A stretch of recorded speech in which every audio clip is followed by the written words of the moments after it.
لیتے ہیں، اور دوسرا سے ابھی جب کہتے ہیں میں نے بھی روزہ رکھنا ہے تو وہ کھجور دوسرا سے ابھی بھی استعمال کر رہا ہے، وہ بھی چوس رہا ہے۔ یہ جذبہ ایمانی تھا، کھانے پینے کی بات نہیں تھی، وہاں پر ایمان کی بات تھی۔ صحابہ کرام اتنی سخت گرمی، 17 رمضان اور سورج کی آب و تاب، صحابہ اپنے ہاتھ سے یا کھجور کے پتوں سے، درخت کے پتوں سے وہ دھوپ کو روکا کرتے تھے۔ میرے دوستو، اتنا میدان جنگ کا یہ نقشہ تھا کہ رات کے وقت میرے آقا صلی اللہ علیہ وسلم انصار اور مہاجرین کو اکٹھا کرتے تھے۔ انصاری وہ ہوتے ہیں جو مدینے پاک میں رہنے والے ہیں، مہاجرین وہ ہوتے ہیں جو مکے سے ہجرت کر کے آئے تھے حضور کے ساتھ۔ میرے آقا نے پہلے مہاجروں کو مخاطب فرمایا اور مخاطب کر کے پوچھا، اے مہاجروں، اس جنگ میں ہمیں کیا کرنا چاہیے، کوئی مشورہ دو۔ تو ابو بکر و عمر رضی اللہ تعالیٰ عنہ آگے بڑھے اور انہوں نے بقول حفیظ جلندری یہ کہا، ابو بکر و عمر نے عرض کی اے ہادیے دوران، ابو بکر و عمر نے عرض کی اے ہادیے دوران، ہمارے مال و جان اولاد سب کچھ آپ پہ قربان۔ میرے آقا نے جب حضرت ابو بکر و عمر یعنی مہاجرین کا یہ جذبہ دیکھا تو مطمئن ہو گئے، آپ کو سکون مل گیا۔ آپ نے فرمایا، او میرے غلاموں، مجھے تم نے بڑی تسلی دے دی ہے کہ آج پتہ چلا کہ محمد کے غلام کبھی گھاٹے کا سودا نہیں کرتے، محمد سے وفا کرنے والے ہیں۔ آپ نے انصار مدینہ سے مخاطب ہو کے فرمایا، او انصاریو، تم تو بتاؤ کہ تمہارا اس جنگ میں کیا ارادہ ہے؟ تو انصاری بول کے کہنے لگے، کیا جذبہ تھا ان کا؟ حفیظ نے لکھا، وہ کہنے لگے، کہا ہم انصار ہیں یا رسول اللہ، کہا ہم انصار ہیں یا رسول اللہ، غلام ہیں سید ابرار ہم یا رسول اللہ، خدا نے ہم غریبوں پر عجب احسان فرمایا کہ ختم المرسلین ہم میں تشریف لے آیا۔ فرمایا، یا رسول اللہ، گھبرانے کی بات نہیں، پریشان نہیں ہونا، ہم موسیٰ علیہ السلام کی قوم کی طرح نہیں جنہوں نے کہا کہ موسیٰ تو لڑ، تیرا رب لڑے، ہم تو بیٹھ کے کھانا کھائیں گے، منو سلوا کھائیں گے، ہمیں لڑائی سے ڈر لگتا ہے۔ قرآن نے ان کی بات کو نوٹ کیا ہے۔ موسیٰ علیہ السلام نے جب اپنی قوم سے کہا نا کہ آؤ فرعون سے جنگ لڑے، تو انہوں نے جنگ کی بات سن کے ان کے پاؤں کانپ گئے، ٹانگیں کانپ گئیں، اور وہ موسیٰ علیہ السلام کو پتہ کیا کہنے لگے؟ فرمایا، فَاذْهَبْ أَنْتَ وَرَبُّكَ فَقَاتِلَا إِنَّا هَاهُنَا قَاعِدُونَ۔ فرمایا، اے موسیٰ، آپ اور آپ کا رب لڑے، جا کے ہم تو تماشا دیکھیں گے۔ حضرت مقداد حضور کے بوڑھے صحابی، آپ کی عمر مبارک 80 سال کے قریب ہے۔ میرے آقا نے فرمایا، مقداد آپ کا کیا ارادہ ہے؟ حضور صحابہ سے مشورے کر رہے ہیں۔ معلوم ہوا مشورہ کرنا میرے آقا کی سنت ہے، کوئی بھی کام کرنا پڑے، جنگ ہو، جدال ہو، امن و سکون ہو، تبھی مشورے سے کام لینا چاہیے۔ میرے آقا نے فرمایا، مقداد کیا کرنا چاہیے؟ حضرت مقداد اپنی لاٹھی کے سہارے اٹھے اور اٹھ کر پتہ کیا کہنے لگے؟ حفیظ نے لکھا ہے، وہ کہتا ہے، اٹھے مقداد اور کہنے لگے، اے سرور عالم، اٹھے مقداد اور کہنے لگے، اے سرور عالم، نہیں ہے قوم موسیٰ کی طرح کہہ دینے والے ہم، نبی کا حکم ہو پھاٹ جائے ہم سمندر میں، جہاں کو محو کر دے نعرہ اللہ اکبر میں۔ یا رسول اللہ، آپ کا حکم تو ہم سمندر میں کود جانے کو تیار ہیں۔ یہ جہان کیا ہے، یہ اللہ اکبر کا نعرہ لگا کے اس کو بھی فتح کر دیں۔ یعنی آقا نے جب اپنے غلاموں کا یہ اظہار اور جذبہ دیکھا تو حضور علیہ السلام رب کی بارگاہ میں سجدہ ریز ہو گئے۔ جب سجدہ ریز ہوئے تو اللہ کی بارگاہ میں رو رو کے عرض کرنے لگے، یا الہ العالمین، اے پروردگار عالم، اے مالک کل جہاں، یہ جو قوم ہے یہ چند مٹھی بار مسلمان ہے، آج اگر یہ مٹ گئے قیامت تک تیرا نام کوئی نہیں لے گا، تجھے رب کوئی نہیں کہے گا، آج ہماری لاج رکھ اور ان کی مدد فرما۔ اللہ تعالیٰ نے وحی نازل فرمائی، جبریل میدان بدر میں قرآن لے کے آئے، میدان بدر میں جبریل قرآن لے کے آئے۔ اللہ نے ارشاد فرمایا، اذ تقولوا ان یکفیکم لن یکفیکم ان یمدکم بثلاثۃ آلاف من الملائکۃ منزلین۔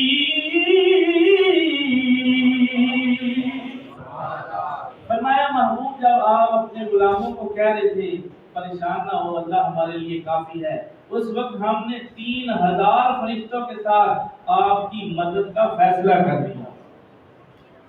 اور حضور علیہ السلام نے دیکھا کہ موسم میں بڑی تبدیلی ہے، لو چل رہی ہے، گرمی کا عالم ہے، مسلمانوں نے روزے رکھے ہوئے ہیں، جنگ بھی لڑنی ہے، تلواریں بھی اٹھانی ہیں اور دشمن کے ساتھ مقابلہ بھی کرنا ہے۔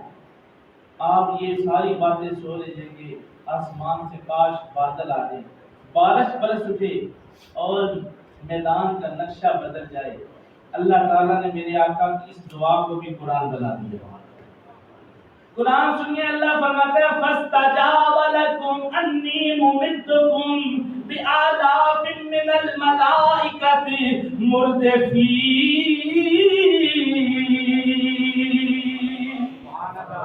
فرمایا محبوب ہم نے آپ کی دعا کو قبول کر لیا اور آسمان سے بارش بھی نازل فرمائی اور فرشتوں کے ساتھ مدد بھی فرمائی۔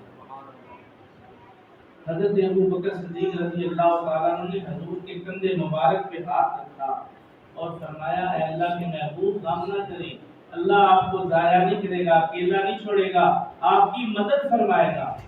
تو اللہ تعالیٰ نے وحی کے ذریعے اپنے محبوب کی مدد فرمائی، دل جوئی فرمائی، حضور علیہ السلام کی باتیں اور بلند ہو گئے۔ میرے آقا سرور کائنات صلی اللہ علیہ وآلہ وسلم آپ مصلی سے اٹھنے لگے تو یہ امید ہو گئی کہ آج اللہ ہمیں فتح عطا فرمائے۔ حافظ نے لکھا، مگر جب کملی والا آ گیا اٹھ کر مصلی سے، مگر جب کملی والا آ گیا اٹھ کر مصلی سے، خدائی محفوظ ہو گئی شیطانوں کے حلے سے، صف انصار کی جانب اٹھی نظر نبوت کی، سعد ابن معاذ اٹھ کر جرت دکھانے کو۔ فرمایا کہ جب انصار کی جانب میرے آقا کی نظر نبوت اٹھی تو حضرت سعد بن معاذ نے فرمایا، یا رسول اللہ جان بھی چلی جائے پرواہ نہیں، ہم آپ کے قدموں پہ آنچ بھی آنے نہیں دیں گے، آپ دامن اسلام اور دامن مصطفیٰ تھام کے رکھیں گے اور آپ کا اسلام کا پرچم قیامت تک بلند ہی رہے گا۔ میرے آقا صلی اللہ علیہ وسلم نے صحابہ کی صفیں درست کی فجر کی نماز پڑھانے کے لیے۔ معلوم ہوا صفیں درست کروانا حضور کی سنت ہے اور صفیں درست کرنا صحابہ کی سنت ہے۔ حضور علیہ السلام نے ایک نیزے کی مدد سے صفوں کو درست کرنا شروع کیا اور حضرت اسود، بعض روایت میں ان کا نام حضرت سواد بن جزیہ رضی اللہ تعالیٰ عنہ، بڑے مزاحیہ قسم کے صحابی تھے، تھوڑا سا آگے بڑھ کے کھڑے ہو گئے، سینہ باہر نکالا، میرے آقا نے تھوڑی سی ٹھوکر لگائی، نیزے کی انگلی چبو کے فرمایا، اسود اپنا جسم صف کے اندر کرو، برابر کرو صف کو۔ حضرت اسود نے فرمایا، یا رسول اللہ میں قصاص لینا چاہتا ہوں، بدلہ لینا چاہتا ہوں۔ میرے آقا نے فرمایا، آپ بدلہ لے لے۔ صحابہ نے تلواریں نکالی، فرمایا تیری اتنی جرت، حضور سے بدلہ لینا چاہتا ہے؟ تو حضور نے فرمایا، نانا رک جاؤ، آج یہ اعزاز کی بات ہونے لگی۔ حضرت اسود نے فرمایا یا رسول اللہ جب آپ نے میرے جسم پہ ضرب لگائی تو میرے جسم پہ کرتا نہیں تھا، آپ کو قمیض مبارک اتارنی پڑے گی۔ میرے آقا نے قمیض مبارک اتاری، اسود بن جزیہ رضی اللہ تعالیٰ دوڑتے ہوئے آئے اور حضور علیہ السلام کے جسم مبارک پہ بوسہ دے دیا۔ فرمایا اسود تو بدلہ لینا چاہتا تھا، یہ کیا کر دیا؟ فرمایا یا رسول اللہ مجھے پتا ہے میں اس جنگ میں شہید ہو جاؤں گا، میرا دل یہ چاہتا تھا آخری بار کی لب حضور کے جسم پہ لگے۔ یہ عشق کا مقام تھا۔ میرے دوستو جنگ کا اعلان ہوا، حضرت علی رضی اللہ تعالیٰ عنہ، حضرت امیر حمزہ رضی اللہ تعالیٰ عنہ، حضرت ابو عبیدہ بن جراح رضی اللہ تعالیٰ عنہ، یہ تین صحابی حضور کی طرف سے آگے بڑھے۔ ادھر سے ولید، عقبہ، مغیرہ سامنے آئے۔ حضرت علی رضی اللہ تعالیٰ عنہ اور ان دونوں صحابہ نے ان کا خاتمہ کر دیا، ان کو قتل کر دیا، واصل فی النار کیا۔ جنگ زوروں پہ ہے، پوری آب و تاب پہ ہے۔ حضور کی بارگاہ میں دو ننھے بچے ننھی تلواریں لے کر آئے۔ تلواروں سے بات یاد آئی کہ حضور کے غلاموں کے پاس کتنی تلواریں تھیں جو جنگ لڑنے کے لیے، 313 مسلمان اور تلواریں صرف 8 ہیں، اور زریں کتنی ہیں؟ 6 زریں ہیں، 2 گھوڑے، یہ ساز و سامان تھے ان کے پاس، 2 گھوڑے، 6 زرہیں، 8 شمشیریں، اور پلٹنے آئے تھے یہ لوگ دنیا بھر کی تقدیریں۔ یہ لشکر ساری دنیا سے انوکھا تھا، نرالا تھا، اس لشکر کا افسر ایک کالی کملی والا تھا۔ نہ تیرو خنجر پر، نہ تکیا، نہ تیغ، نہ بھالے پر، بھروسہ تھا بس ایک سادی سی کالی کملی والے پر۔ 2 بچے معاذ اور معاذ، افرا کے بیٹے، حضور کی بارگاہ میں آئے۔ میرے آقا نے فرمایا معاذ میں تجھے جنگ کی اجازت دیتا ہوں، واقعہ مختصر کر رہا ہوں۔ معاذ کو کہا کہ تم ماں کی خدمت کر، یہی تیرے لیے جہاد ہے۔ ماں بھی پاس کھڑی ہے، کہنے لگی یا رسول اللہ اس کو بھی اجازت عطا فرمائیں، میں نے آج کے دن کے لیے اپنے بچوں کو جوان کیا ہے، اتنا پالا پوسا ہے تاکہ میرے بیٹے آپ پر اپنی جان کا نذرانہ پیش کر سکیں۔ گویا وہ ماں عرفے کھڑی کی زبان میں یہ کہہ رہی تھی بے شک پتر ٹھنڈ دلاں دی تے گھر وچ کرن اجالا، انہاں نالوں ود کے مینوں کالی کملی والا۔ فرمایا اللہ کے محبوب نے اجازت عطا فرمائی، میرے آقا نے کشتی کروائی۔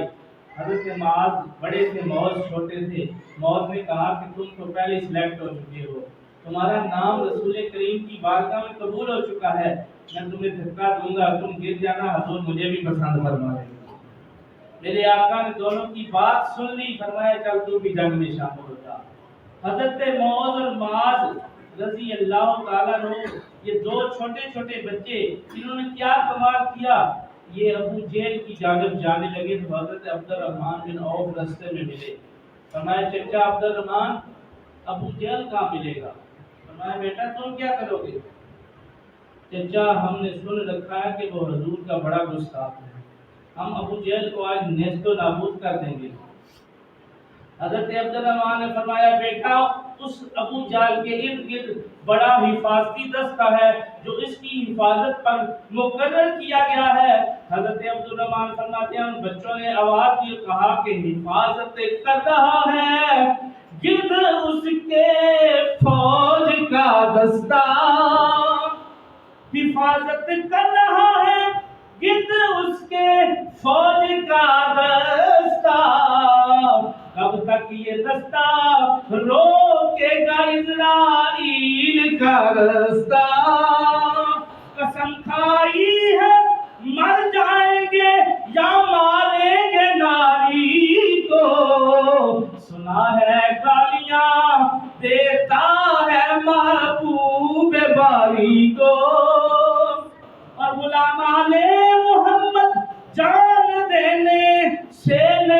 ڈرتے سر کٹ جائے یا رہ جائے پرواہ نہیں کرتے. فرمایا ہم اس کو قتل کریں گے. حضرت عبد الرحمن فرماتے ہیں میں اشارہ کر رہا تھا، دونوں بچے بجلی کی تیزی سے اس کے سر پہ جا پہنچے. ابو جہل کا بیٹا جو اکرمہ بعد میں مسلمان ہوئے، انہوں نے حضرت معاذ کا بازو قلم کر دیا. اور حضرت معاذ فرماتے ہیں وہ بازو جنگ تلوار چلانے میں، جنگ لڑنے میں دقت پیدا کر رہا تھا، اور وہ صرف گوشت کے ایک لوچے کے ساتھ لگا ہوا تھا اور لٹک رہا تھا. وہ پاؤں کے نیچے رکھا بازو نکال کے پھینک دیا. جب جنگ ختم ہوئی نا تو حضور پاک صلی اللہ علیہ وسلم نے فرمایا معاذ اپنا بازو لے کے آ. یا رسول اللہ صلی اللہ علیہ وسلم وہ تو کٹ گیا ہے، فرمایا لے آ. حضور کی بارگاہ میں کٹا ہوا بازو پیش کیا. میرے آقا نے ساتھ لگا کے دعا میں دان شریف لگایا اور بازو جڑ گیا. حضرت معاذ فرماتے ہیں کہ 18 جنگیں میں نے اس بازو کے ساتھ لڑی، 18 جنگیں. اور عثمان غنی رضی اللہ تعالیٰ کے دورے حکومت میں آپ کو شہادت نصیب ہوئی. اور حضرت معاذ اور معاذ نے پھر اس کو قتل کیا ابو جہل کو.